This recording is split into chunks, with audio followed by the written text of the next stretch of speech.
Assalamualaikum warahmatullahi wabarakatuh. Perkenalkan, kami dari kelompok 5 mata kuliah Etika Profesi akan mempresentasikan mengenai nilai, prinsip, dan upaya pemberantasan anti korupsi. Saya Ria Anandasari dengan NIM 46123.035. Saya Syawalia Fitri dengan NIM 46123.041. Saya Nur Amalia Ramadhani dengan NIM 46123.029. Dan saya Dindia Kartika dengan NIM 46123.024. Assalamualaikum warahmatullahi wabarakatuh. Perkenalkan, kami dari kelompok 5 Etika Profesi ingin mempresentasikan hasil diskusi kami tentang nilai dan prinsip anti korupsi dan upaya pemberantasannya. Selanjutnya saya persilahkan kepada Ria Anandasari untuk memaparkan materinya. Terima kasih. Saya Ria Anandasari. Saya akan menjelaskan mengenai nilai-nilai anti korupsi. Nah, faktor internal itu sangat ditentukan oleh kuat tidaknya nilai-nilai anti korupsi yang tertanam dalam diri setiap individu.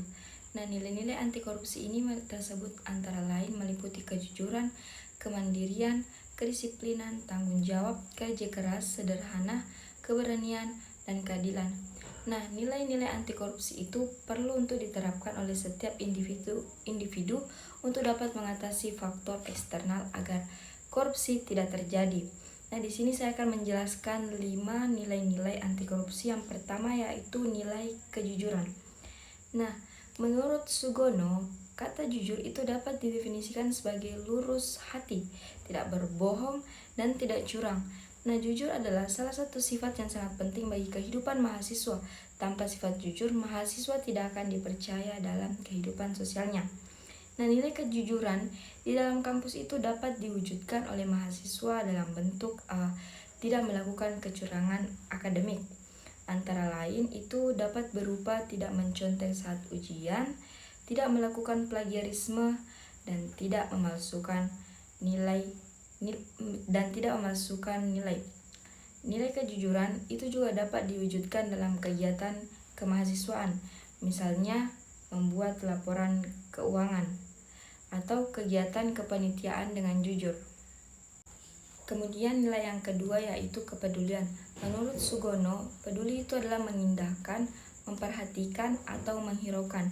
Nilai kepedulian itu dapat diwujudkan oleh mahasiswa dalam bentuk antara lain berusaha untuk memantau jalannya proses pembelajaran, memantau sistem pengelolaan sumber daya di kampus, memantau kondisi infrastruktur lingkungan kampus, dan nilai kepedulian itu juga dapat diwujudkan dalam bentuk mengindahkan seluruh peraturan dan ketentuan-ketentuan yang berlaku dalam kampus maupun di luar kampus.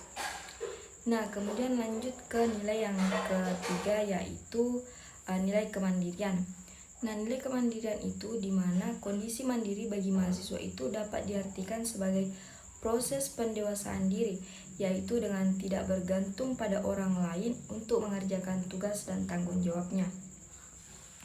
Nilai-nilai kemandirian itu dapat diwujudkan antara lain dalam bentuk mengerjakan soal ujian secara mandiri, mengerjakan tugas-tugas akademik secara mandiri, dan menyelenggarakan kegiatan kemahasiswaan secara swadana. Kemudian lanjut ke nilai yang keempat yaitu kedisiplinan. Menurut Sugono, kedisiplinan itu adalah ketaatan atau kepatuhan kepada peraturan dalam mengatur kehidupan kampus baik akademik maupun sosial. Nah, mahasiswa perlu hidup disiplin. Nilai kedisiplinan itu dapat diwujudkan antara lain dalam bentuk kemampuan mengatur waktu dengan baik, kepatuhan pada seluruh peraturan dan ketentuan-ketentuan yang berlaku di kampus, mengerjakan segala sesuatunya tepat waktu, dan fokus pada pekerjaan. Kemudian lanjut ke nilai yang kelima yaitu nilai tanggung jawab atau penanggung-jawaban. Nah, menurut Sugono, definisi kata tanggung jawab atau penanggung-jawaban itu adalah keadaan wajib menanggung segala sesuatunya. Kalau terjadi apa-apa boleh dituntut, dipersalahkan, dan diperkarakan. Tanggung jawab ini merupakan nilai yang paling penting yang harus dihayati oleh mahasiswa. Penerapan nilai tanggung jawab ini antara lain itu dapat diwujudkan dalam bentuk belajar sungguh-sungguh, lulus tepat waktu dengan nilai yang baik, mengerjakan tugas akademik dengan baik, serta menjaga amanah dan kepercayaan yang telah diberikan. Materi selanjutnya akan dipaparkan oleh saya sendiri sebagai moderator. Nilai selanjutnya adalah bekerja keras. Kata bekerja keras didasari dengan adanya kemauan. Kata kemauan menimbulkan asosiasi dengan ketekunan, daya tahan, tujuan yang jelas, daya kerja, pendirian, pengendalian diri, dan lain-lain. Nilai selanjutnya adalah sederhana. Gaya hidup mahasiswa merupakan hal yang penting dalam interaksi dengan masyarakat di sekitarnya. Gaya hidup sederhana sebaiknya perlu dikembangkan sejak mahasiswa menempuh pendidikannya di perguruan tinggi. Selanjutnya adalah keberanian. Terkadang mahasiswa tetap diberikan pekerjaan yang sukar untuk menambah sikap keberaniannya. Kebanyakan kesukaran dan kesulitan yang paling hebat lenyap karena kepercayaan kepada diri sendiri. Mahasiswa memerlukan keberanian untuk mencapai kesuksesan di masa depan. Dan nilai yang terakhir adalah keadilan. Berdasarkan arti katanya, adil adalah sama berat, tidak berat sebelah, dan tidak memihak. Bagi mahasiswa, karakter adil ini perlu sekali dibina sejak masa perkuliahannya agar mahasiswa dapat belajar mempertimbangkan dan mengambil keputusan secara adil dan benar. Selanjutnya saya persilahkan kepada Nur Amalia Ramadhani untuk memaparkan materinya. Nah, selanjutnya itu adalah prinsip-prinsip anti korupsi. Yang pertama itu prinsip akuntabilitas. Akuntabilitas adalah kesesuaian antara aturan dan pelaksanaan kerja. Semua lembaga mempertanggungjawabkan kinerjanya sesuai dengan aturan main, baik pada bentuk konvensi maupun bentuk konstitusi, baik pada level budaya maupun pada level lembaga. Yang kedua itu adalah prinsip transparansi. Prinsip transparansi ini sangat penting karena pemberantasan korupsi diawali oleh transparansi dan mengharuskan semua proses kebijakannya dilakukan secara terbuka.